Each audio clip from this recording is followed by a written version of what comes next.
Hey, what's up, everybody? It's your girl Erica, and welcome to my YouTube channel. Happy Monday. I hope your day has gotten off to a great start. I am here to do my weekly review of Married to Medicine. This is season 12, episode 12, and it was called The Five Love Languages. Now, as you can see, guys, I have taken my notes. So let's get into this episode. Right now, we're on episode 12. So, which means that the Married to Medicine season is pretty much over. We'll probably have maybe about 2 to 3 more normal episodes before we go into the reunion, but that's it, guys. This season actually went by pretty quickly. I will say that it was a pretty good season. It was definitely better than the past 2 seasons in my opinion, but like I said, I've enjoyed season 12, so let's get into it. So of course we know how they have the montages and the opening scenes at the beginning. We had some really cute scenes. We had Steve and Mimi up first. Mimi was teasing Steve because Mimi was actually drinking tea, and he said he was drinking Don Julio tea. So which means we know they're on vacation, they're relaxing, they're chilling, they don't have to watch the kids. Steve and Mimi are getting a break. So Steve is enjoying his Don Julio, whether it's morning, noon, night, whatever it is, Steve is having a good time and he's drinking. So that was their little scene. Now we move on to Dr. Scott and Contessa. Dr. Contessa was spraying some perfume. Apparently she was getting ready for an event, and I guess it smelled pretty good. He asked her what was it. She told him that it was a unisex fragrance. Scott was like, okay, I really don't believe that. And I wrote that apparently Contessa is the actual prankster in their relationship because she wanted Scott to put it on, when in actuality it may not have been a unisex fragrance. It could have been a perfume, but Scott is used to how Contessa plays around. So he said, hey, I'm not falling for that one. We also saw that Angel's friend Bernard, they were on the phone. They were discussing him coming to Jamaica. We saw Bernard at Heavenly's family reunion event that they had earlier on in the season. So he is going to make an appearance in Jamaica. So they were kind of just working out the arrangements there. Angel actually told him, I will make sure that, you get a room and stuff like that. She said she was going to tell the ladies to make sure that, he got a room, but then later on she said that no one knew he was coming. So we know that production kind of worked that out, but we'll kind of skirt over that. So Toya and Eugene, they were discussing the games that they were going to play with the group for the evening. I think they're going to do the 5 love languages group. And then Toya even mentioned to Eugene, hey, I know it's a lot of tension within the group or whatever, but I don't want you necessarily to get involved with that. Toya said, hey, I can handle Heavenly and all of that. Eugene said he apologized. He said he doesn't want to get involved, but he said he doesn't like for anyone to lie on his wife. I really, really like Dr. Eugene. I do understand. I feel like Dr. Eugene is at his breaking point. I think that so much has been said out of all of the husbands. So much has been said about Eugene over the years. And I really think that he's starting to have a problem with it. I really think that it's getting to him, from being called Eugenia to being in the women's business to Toya even somewhat insinuated that maybe Eugene wasn't well endowed. I just think that all of this, the combination of it all, is sort of getting to him, and he's kind of using, taking up for his wife as a way of kind of letting off some steam about what he's really angry about. But Toya told Eugene nonetheless, hey, look, we're going to pass this test. Pass the test with Heavenly. Don't fall into the trap of getting into it with her. Don't say anything to her. Don't worry about her, because Heavenly just has this way of like drawing people into her negativity. So we will see how it all goes, but that was Toya's last words to Eugene about that. So everyone comes to dinner. And everyone's dressed. It seems like it's a really nice dinner. So they all come in individually. Brandy is still there by herself. Brandy made it very clear. I think Toya somewhat I don't know if she slightly offended Brandy by saying, sort of telling Brandy throughout the trip that she was alone, even when they have games. Oh, well, you can play, even though you're single or you're here by yourself, you can play, or even though you're here by yourself, you can still participate. I think that kind of offended Brandy. So Brandy was saying that, Chamar is coming for a day. She said that, of course, they have 4 children, and their children are preparing to go to school for the school year. She said they do have a nanny, but of course their nanny is not a personal, maid or butler, and she's a nanny, but she's not obligated to stay with them 24/7. She needs a break as well. She comes in, she does what she has to do, and then she has to leave. So Brandy was just basically saying, we're parents first. We would love to be here the entire time, but we just can't do it. And Brandy even said, I think that, these couples are somewhat past that stage in their lives where, maybe they have family to help, or they've just kind of forgotten what it's like to really have younger children and to have to really be there for their kids. And I understand exactly where Brandy's coming from in that sense. Most of them only have, maybe they don't have as many children as Brandy does. Brandy has 4. Most of the people have 2 children in the group. I think Heavenly has 3.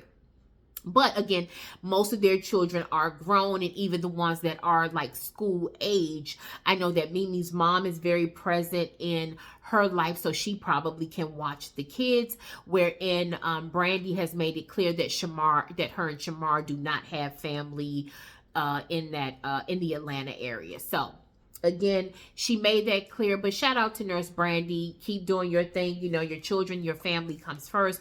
We understand it. And I'm sure that if you continue to be on the show, you will kind of make arrangements, to really enjoy your time going forward. So like I said, everyone there seemed to be in a good mood. Toya said they were going to play their first game would be the love language game. And if you haven't read that book, guys, I think it's a good thing to really, really read that book. I will tell you, I have read the love language book. I've done the test, I think 2 or 3 times. And it's good. You can do it with your partner. You can do it as an individual. You can do it if you're married. You can do it if you're in a relationship. You can even do it if you're single, because you kind of sometimes want to compare notes. Or even if you're single, you just want to know what your love language is. I know we hear people all the time saying, food is my love language. Shopping is my love language. Chocolate is my love language. Well, in the context of the book, there are only 5 love languages, which are physical touch, words of affirmation, acts of service, receiving gifts, and quality time. So those are the 5 that most people are familiar with, like I said, if you have read the book. So Toya went through each couple to see what their love languages were. I actually wrote them down. So Toya said hers is acts of service, and Eugene's was words of affirmation. And we can kind of see that play out in their relationship. Toya loves for Eugene to do everything for her.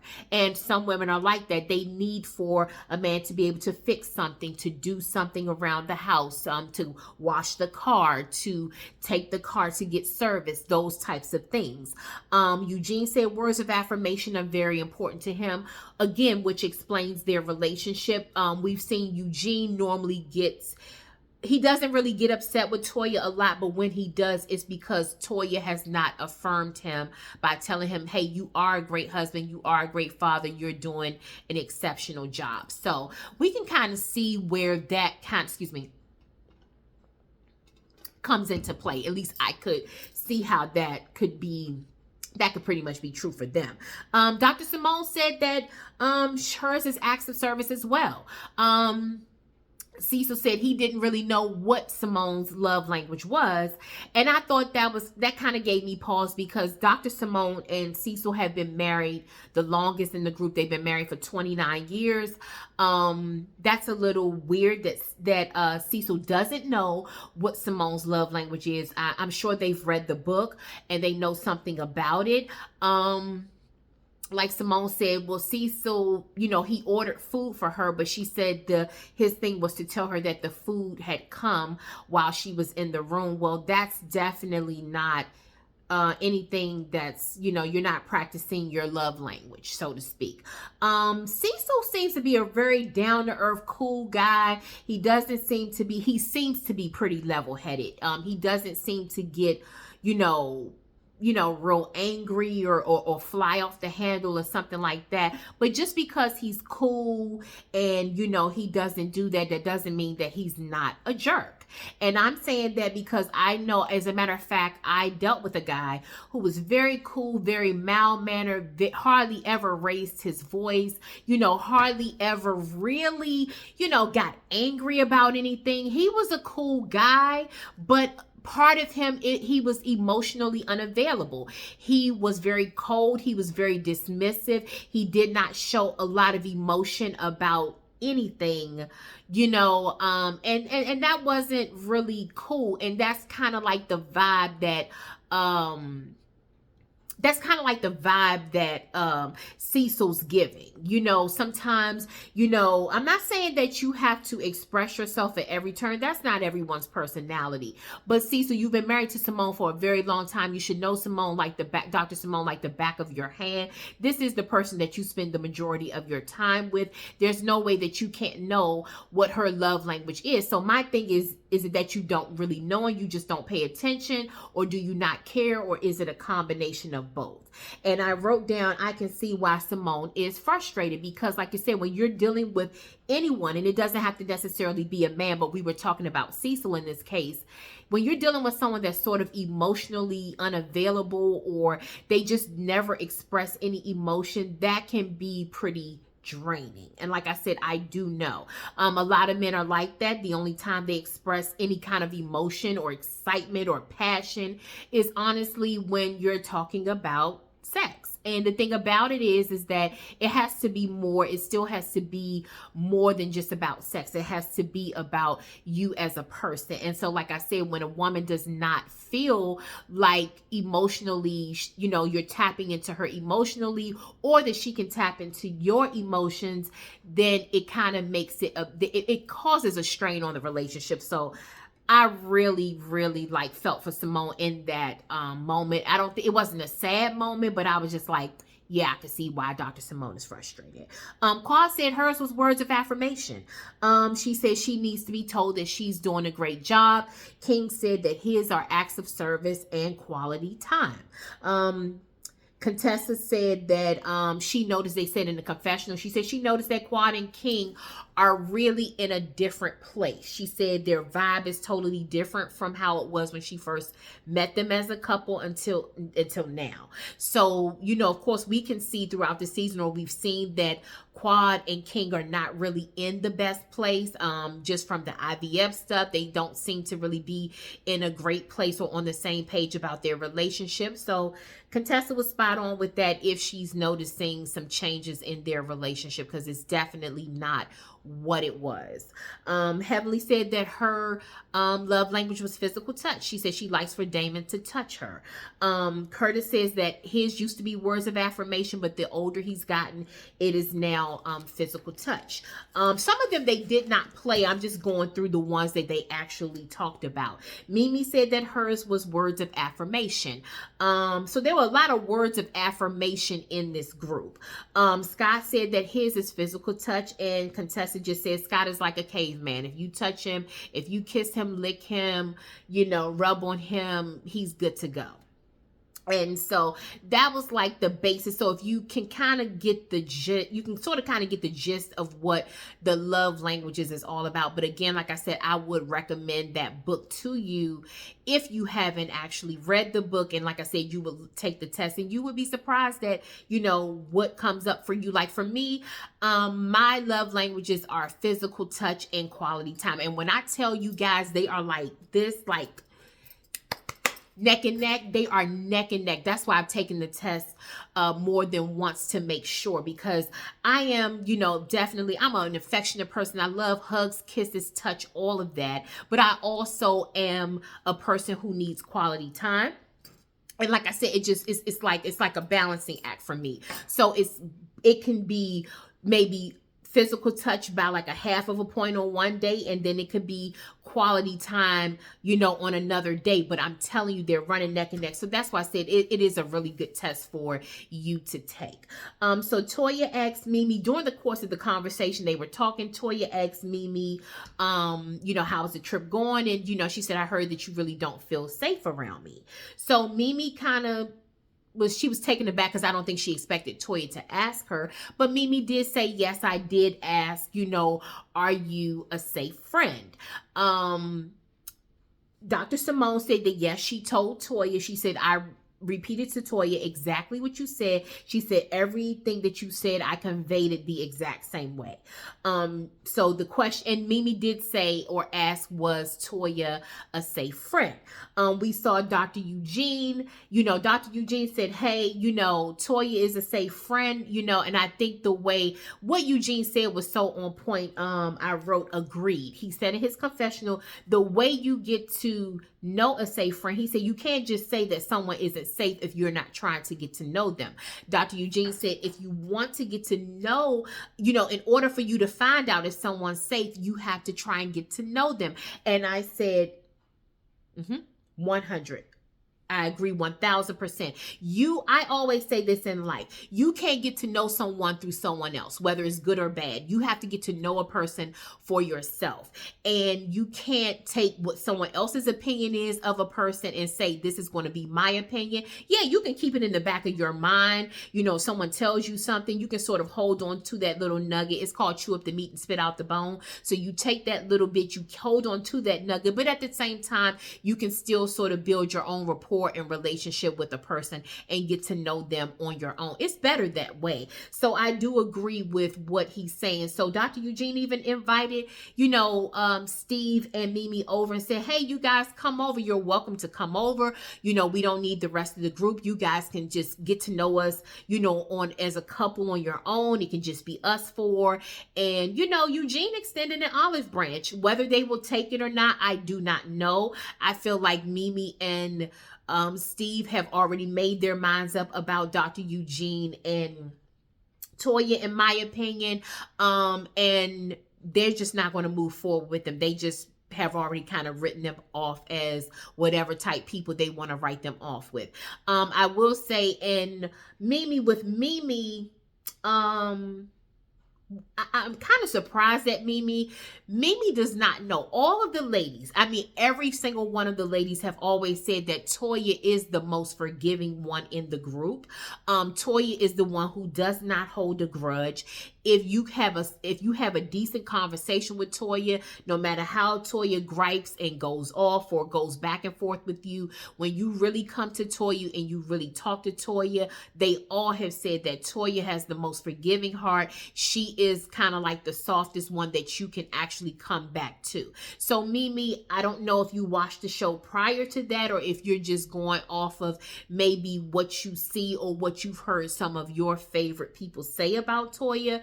But I think it's worth a shot. You don't have to be the best friends, but I would like to stop seeing you sort of just going after Toya for no reason and fighting everyone else's fight when you don't really have a fight with Toya on your own. So the couples play another game. It was called Red Flag, Green Flag. So basically, if something wasn't too much of a bother in your relationship, you would raise your green flag. And then if something was a bother, then you would raise your red flag. So I thought that was pretty cute. So the first one was, how do you feel about silent treatment during a fight?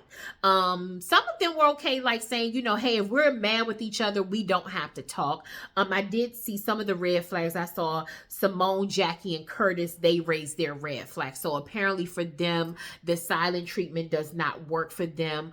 I did see that. The next one was a hall pass. Would you give your spouse a hall pass? That was a red flag for everyone.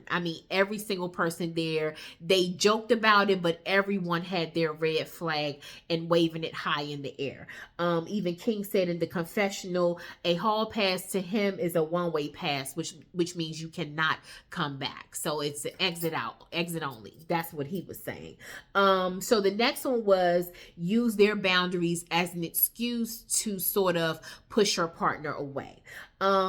that was a pretty good one as well. Like I said, I saw mixed reactions on that. Again, when you're watching it, you can't really scope out everybody's flags, but I did see a couple of red flags for that one as well. I think I saw Mimi had a red flag, Dr. Jackie had a red flag, Dr. Simone had a red flag for sure. I remember seeing their flags. And so Toya, so a lot of them were saying, well, Toya, what do you mean by that? Because that could go a number of ways. Well, Toya did not use the appropriate example. Toya wanted to use the example about boundaries with her and Angel. Now, we all know a few episodes back, or maybe toward the beginning of the season, Dr. Heavenly had a really nice event. She had a family reunion event. Long story short, Angel invited her friend Bernard to the family reunion. Toya came up, talked to them. She asked Bernard about their relationship. Bernard said he's known Angel for 10 years. They have been in a relationship before.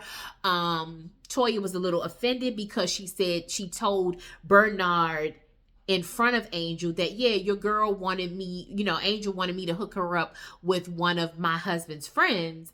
And basically, what you're telling me is that basically, had I hooked you up, you're still talking to him. So basically, you're not practicing any boundaries. That's not a good example, Toya. Everybody had a red flag on that, and I wrote it in bold. Everybody. If you can see my notes, you probably can't. I said, Toya, let it go. You were wrong, and we're not going to keep talking about that. You were wrong to even get in their business. It is none of your business who Bernard is to Angel. If Angel wants to date 20 men, she can. She's not committed to anyone. Even meeting Dr. Eugene's friend was not guaranteed. It was not guaranteed that it was going to work out or it was meant for them to be together. So I think you can kind of let that go. Toya said that Angel is new to the group, but she's on some kitty-ish. I wrote again in my notes, no ma'am. And that is what I have. No, ma'am. She is, Angel does not have to live according to how you feel like she should live, Toya. Toya is talking about boundaries. That's not boundaries. That's actually control. And that's what I don't like about that. So, that whole example, Toya, that was probably the worst example that you could have used. Angel says she's been engaged several times. I put question marks by that. I don't really know what happened with those relationships. Some people are people who get engaged multiple times and it never happens for whatever reason. So she didn't really elaborate, but basically she was saying, it's not a problem. It was me. I can get a man. It was just my choice.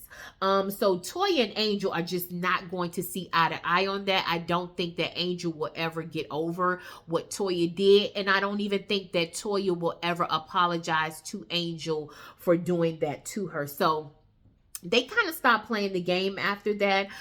Jackie asked the ladies that before they sort of shut it down for the night if they could have a meeting about the Med Gala. So the women agreed to stay. The men sort of walked off. They were okay. They were like, okay, this is our time to exit, to go smoke cigars, have a drink, and sort of do the male bonding thing. So Jackie said that they need to secure a venue. They need to secure the catering. They need money. Nothing has been done. Nothing has been secured. Nothing is actually solidified at this point, and it needs to be done. This is Jackie's baby. I don't know why Jackie ever handed it off to Toya. Heavenly was kind of frustrated. I don't think the other ladies really wanted to talk about it, but they try to be a good sport. But we all know Dr. Heavenly she's not going to sort of bite her tongue when it comes to things like this. So Dr. Heavenly sort of was like, Jackie, this is your fault, because had you just went ahead and did it yourself and let us continue to do it, we would not still be having this problem. And really, I don't want to work with Toya. So Toya's thing is, would just continue, just give me the money and I'll work it out. And Quad is like, no. Quad said it, Quad was right. She said people are not going to give Toya money and not know where it's going. And I agree. Toya she did not contribute financially to the last couple of Med Galas, and I think that that's really bad. Although she gave wine, she could have given wine and donated wine as well as given the $2,500 that the other ladies gave. I don't think it's fair that Toya is sort of wanting these women to fully trust her, knowing how she's done them the past couple of years. I don't agree with them setting her up in a way to make her in charge of it or to give her full reins of it, knowing how she is and knowing that this is Dr. Jackie's baby. I would not have done it that way, but I also would not just hand over money to her as the CFO and then, like I said, not really knowing what she's going to do with it, especially knowing that Toya never contributed before. I know that Toya and Dr. Eugene have stood on business and said that, hey, they didn't have to contribute, and I call BS on that. I feel like they should have contributed. I am surprised that Dr. Eugene did not tell Toya to, contribute, especially with the simple fact that this has occurred. You know what I mean? I don't agree with that at all. I just feel like, when it's a group effort, I feel like if you're part of the group, you should do exactly what they want you to do. And for whatever reason, Toya refused to do it. And so the respect really just isn't there. Now, I will say that Dr. Heavenly doesn't have to always be the only one going at Toya. I feel like Dr. Heavenly and Toya made a good point when she did an interview recently that the girls just like for Dr. Heavenly to fight their battles. For some reason, Heavenly has to come in and fight everyone's battles. To me, it wasn't worth it. Heavenly and Toya were really going at it to the point where they were starting to curse each other out. Damon even kind of said, okay, they're getting pretty loud. Well, Dr. Eugene recognized who was fighting at that moment. And so what he did was, Dr. Eugene said, hey, Toya, let's go to the room. Now, mind you, at the beginning of the trip, Dr. Eugene said that if it gets too hot in the kitchen, if the couples are arguing or if something happens, they will take a time out. They will go to their rooms and spend time together. So Dr. Eugene came to get Toya and said, hey, Toya, let's get up out of here. This is becoming too much. Again, Dr. Eugene is really, really getting angry and pissed off with Heavenly going at Toya. Toya said, I'm coming. Eugene we saw Dr. Eugene talking to King a little bit more. He said he's been in the medical field for 20 years. He sat in meetings where, that just doesn't happen. You can't act like that. And he can't believe that someone who wants to run for a political office would continue to act like that. He said, normally if someone gets angry or if something, things get a little too heated, you sort of step away and then come back to discuss it when, I guess you could say cooler heads can prevail. But, and King kind of understood that. But like I said, I just think that from everything that's been going on with Eugene and what's been said about him is really getting to him. And I just feel like he's getting ready to blow up, in a sense. So the next day, like I said, Chamar arrives the next day. And I was happy to see Chamar. I felt like Brandy wanted Chamar to come, although he was just there for 24 hours. I hope they had a great time. She told Chamar how they went out, had a great time at the club. They had a VIP area, and she told Chamar, you definitely would have enjoyed that. And we would have loved to see Chamar more in his element, because we haven't seen Chamar. We've seen Brandy, but we haven't seen Chamar that much. We've been introduced to him, but we haven't seen much of his personality. But she said he would have loved that. Toya and Eugene discussed the night before, and Eugene said that Heavenly is just childish at this point. We all feel that way, Eugene. I have been saying it for a while. Heavenly has kept the show going for a very long time. A lot of the things she did, especially in the beginning of the show, it was very interesting. We know that she went back and forth with Mariah for years, and she's gone back and forth with some of the other ladies. But I think now that they know each other so well, I just think that it has gone too far, and it's too much. And I think Heavenly is going to have to pull back some and just let these other ladies work. And then also Heavenly has to sort of remove herself. Heavenly loves the attention that she gets. She loves the applause and the accolades that come with how she's acting. So Heavenly inserts herself into everything, even in every scene, even when she doesn't have to. I'm not saying she's not important to the show, but she doesn't have to become activated in every scenario. So I agree with Eugene on that. She is very childish. Eugene said there's a limit to his grace. And I just wrote that Eugene is extremely upset. And like I've been saying, if you have watched me from this season and even last season, I've been saying that Eugene was going to blow and Dr. Damon is going to blow. And I think we're getting ready to see, unfortunately, we're getting ready to see the mentor and the mentee come face to face, and that's Dr. Damon and Dr. Eugene. Dr. Damon gave Eugene his first job. They've always talked about how they highly respect each other, but the tension between their wives is definitely drawing a wedge in their friendship. So Angel meets up with Bernard. He made it there. Angel said she didn't tell anyone that he was there. Bernard said, yeah, it seems to be a couple's trip, but he seemed to have been a little upset about that. I don't know what was going on with Bernard. He didn't seem to be in a great mood. Something tells me that he just felt like Angel just wanted him to come just because, not necessarily to spend time with him. So the energy, was a little off between him and Angel. I don't know if he was angry because she didn't want to share a room with him or whatever it was, but Bernard really just should not have been there. And I wrote this, I said, Angel is a beautiful girl, which she is. She's gorgeous, but she's used to men flocking to her. I don't know what kind of attitude or what kind of personality Angel has. Angel might be the sweetest girl in the world, and I think that she does have a pretty, decent or not a very nice side to her. But it's something where, it's just something with that just seemed to have been kind of like a turn off to him, and I just wish I knew a little bit more and he had talked about it. What is it about Angel, or what is it about this situation that really turned you off? So the men and the women split up. The women are going rafting and the men are actually going to a private beach. We saw Scott, Curtis, and Chamar in the van together. I didn't see Steve. Could have been in that van, but I didn't see him unless he came to the van pretty late. They were waiting on him. But then there was Dr. Damon, Dr. Eugene, Cecil, and King in another van. And so they were getting ready to pull off. They were talking. Dr. Eugene said, hey, Dr. Damon D, I need to talk to you about something. Damon said, oh God, here we go. Like, can we just have some fun today? Let's just have our drinks. We're doctors. We need to chill. But it was really on Dr. Eugene. He wasn't going to let it go. So what happened is they probably would have talked about it in the van, but Bernard came and knocked on the van door. Cecil let him in. Cecil said, hey, what's going on? Or whatever.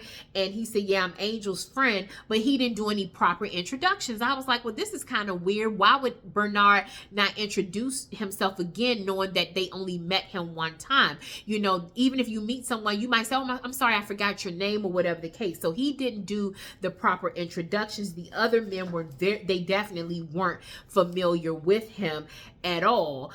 So Dr. Eugene said, hey, what's your name again? And he was like, Bernard. But he had an attitude. But I'm like, Bernard, they don't know you. Like, what is the problem? So like I said, Angel dropped the ball in reintroducing Bernard to the group. Bernard as a man, just as an individual, also dropped the ball in introducing himself to being with these guys. It's almost like you're forced to be with them, but you really don't want to. So maybe he just, maybe he just wanted to come to Jamaica and see Angel walk around, in with her fabulous body, in her bikinis and stuff like that, and spend time with her. He really didn't want to go with the guys. Maybe that's what his problem was, but he was kind of forced to be there, and it just came across very weird. And the vibe was just off with that situation. So Brandy and Chamar, they actually left before the women went rafting and before the men could actually get going. Chamar said, hey, I was only here for a day, but he said that, hey, he was just glad to be there, even if it was just for a short time. So the men made it to the private beach.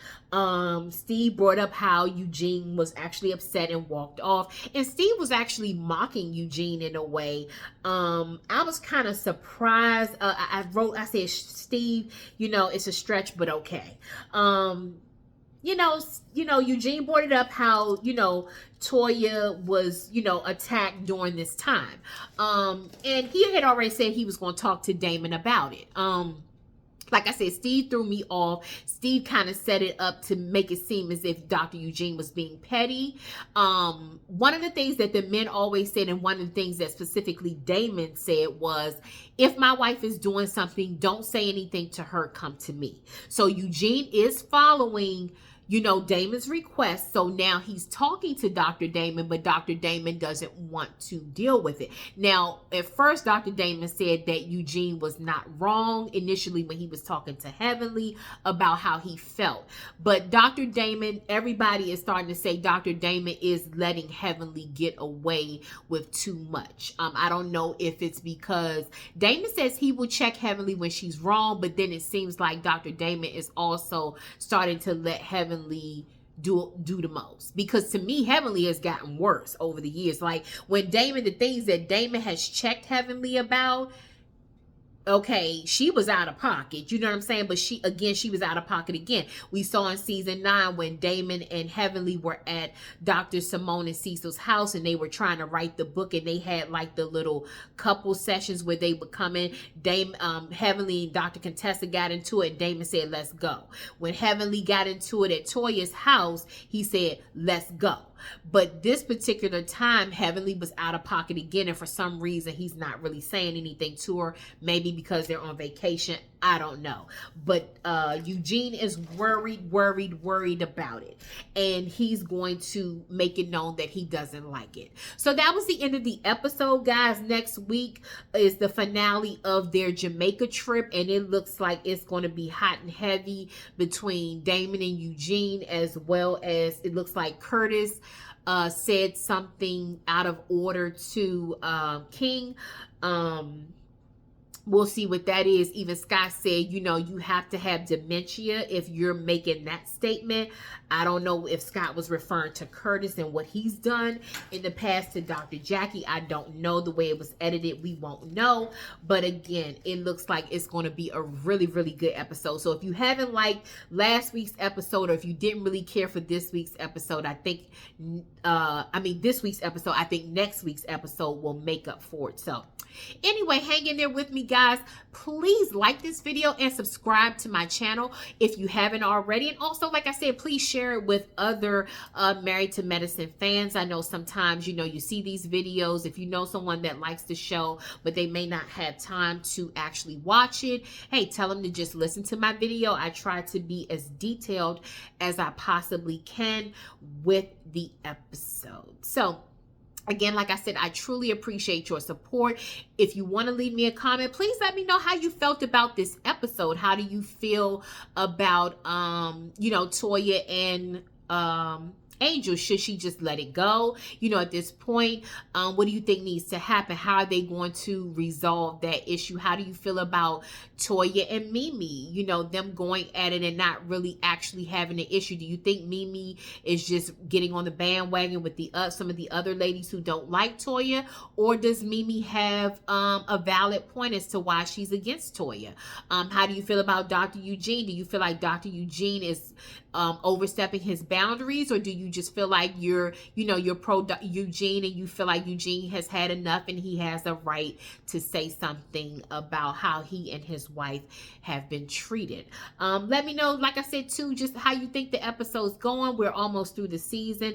I would love to hear from you. I know that's not everybody's thing, but hey, like I said, if you send me a reply, I will definitely reply back to you. Have a great day, guys. Just a gentle reminder, Love and Marriage Huntsville is coming back this weekend.